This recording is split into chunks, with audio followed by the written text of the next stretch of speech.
May nagre-request na ilubog ko daw siya sa pan. Sige na nga, dito tayo sa unang pan na malumot. Sa totoo nga lang, itinry kong alisin yung lumot, madaling bunutin. Kaso nga nung pagbunot ko, lumabas yung mga krillings, nagtatago pala sila sa ilalim. Kaya pag medyo lumaki-laki na nga, doon ko na nga lang aalisin. Pressure washer kasi gagamitin ko at hindi pa kaya ng krillings yung ganong kalakas na buga. At ang next naman ay dito sa binoteting pan. Dumadami na nga pala yung water lettuce. Pati yung water hyacinth, ang bilis ding dumami. Paglubog pa nga lang, insekto ang unang bumunga. Hindi ko nga alam kung saan nanggagaling yung insekto na yun. At sa totoo nga lang, medyo madami-dami yung insekto na yun. Nag-uulan nga pala kaya medyo lumabo yung tubig. Pero buti at kita pa rin yung ilalim kahit papano. Wala nga ako nakikitang crayfish, puro mga insekto lang. Saan kaya napadpad yung mga alaga ko? Naku, mukhang wala yata akong mailuluto sa Pasko.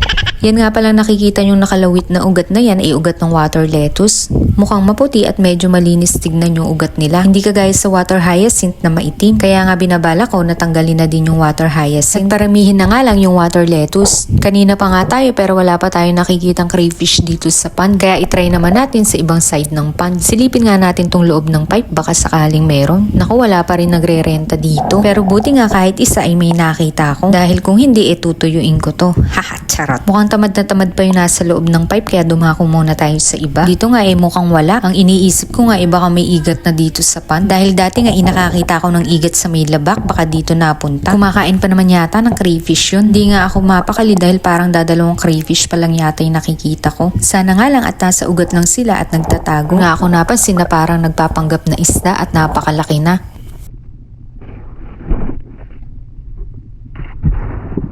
At di nga lang isa kundi napakadami. Ang lalaki na nga at may mga cute na mga paa na. Ay, sana naging tunay na hito na lang kayo.